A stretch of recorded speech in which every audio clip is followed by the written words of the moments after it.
So yun mga ka-farming, bago tayo magsimula sa vlog natin mga ka-farming nga pala, ito yung ating dapat iwasan sa ating kambing. Lalo na pag kumukuha tayo ng mga ganito. Yan lagi nating i-check dahil meron pong ganito.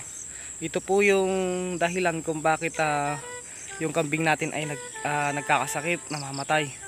Dahil ito po yung sa amin sa Ilocano, samred ito Samred ito sa amin sa Ilocano. So ito yung dapat nating iwasan. Diyos ko po, pag nakain ito ng kambing natin, ikawawang kambing natin. Yan.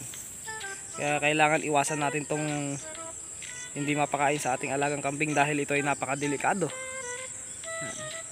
Ayan, ang laki. 2,000 years later. Good morning sa ating mga ka-farming. Yan. Tayo ngayon ay kukuha ng pagkain ng kambing natin. Although marami tayong stock kasi marami tayong kinuhang damo at saka damo. Pero sa akin kasi ang ugali ko kasi kuha lang ako ng kuha. Kasi may time din na hindi natin masasabi yung katawan natin medyo tinatamad din. Kaya kailangan hanggat hindi tayo nakakaramdam ng tamad, stock tayo ng stock ng damo. Para kung sakaling tayo ay tama rin, meron tayong ipapakain pa rin. Ayan, magandang araw sa inyo mga ka-farming. Tara't samahan nyo ako at kumuha tayo ng ipil-ipil at saka ipil-ipil at saka madrikakaw. Pinatay natin yung video kasi may tugtog, baka makapiright tayo mga ka-farming. So ito yung kukunin natin napakaganda. Ayan samahan nyo ako mga ka-farming at tayo ay kukuha.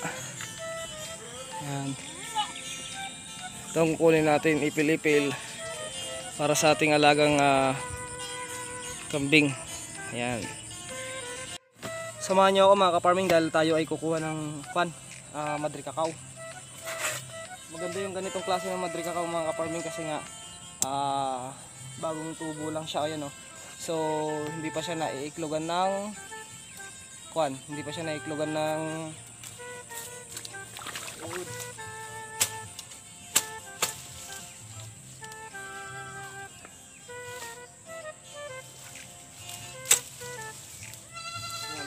kuha lang tayo mga ka-farming. Kuya Don TV.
Six and a half hours later.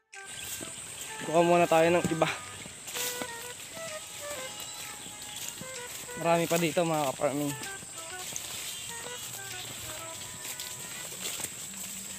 Dito tayo ngayon sa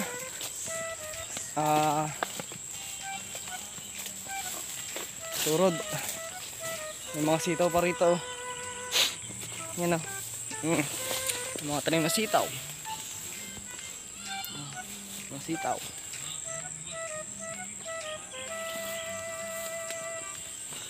Talagang maganda dito sa probinsya mga ka-farming dahil di ka magugutom. Marami kang makukuha. Daming mga damo. Ang kapal. Pwede pala ako rito kumuha ng dadamuhin na ipapakain sa ating alaga. Pero hindi yun yung sa ating sinadya. Iba yung ating sinadya. Ito ang ating sadya. One eternity later. Ito yung ating dapat iwasan sa ating kambing. Lalo na pag kumukuha tayo ng mga ganito. Yan o. Lagi nating i-check dahil meron pong ganito. Ito po yung dahilan kung bakit yung kambing natin ay nagkakasakit, namamatay. Dahil ito po yung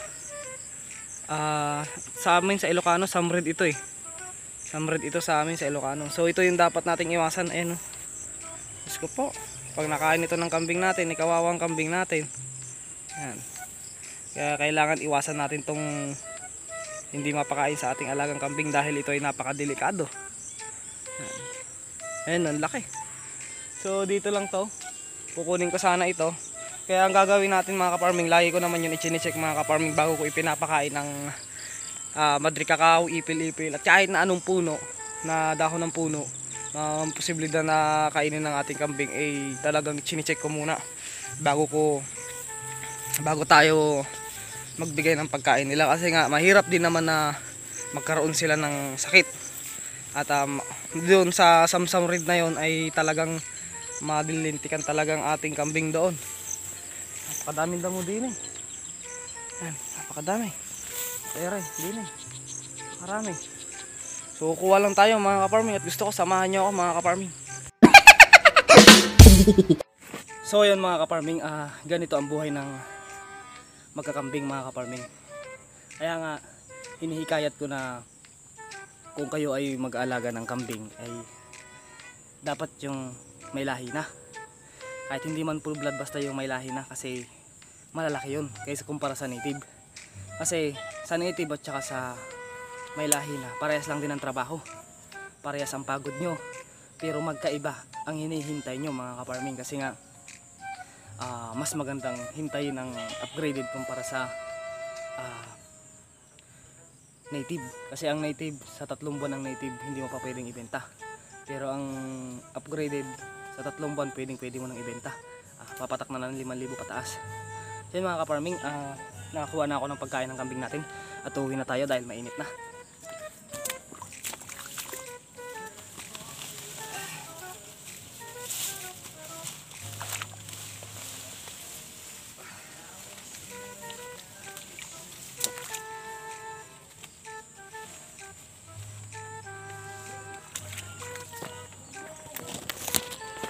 So yun mga kaparming, ganito kahirap ang kumuha ng pagkain ng kambing, pero masaya. Kaya ugaliin nyo na kumuha kayo yung may lahi na mga kaparming. So hanggang dito na lang mga kaparming, at dudugtungan ko na lang ang part 2 mga kaparming. Gagawa na lang tayo ng part 2.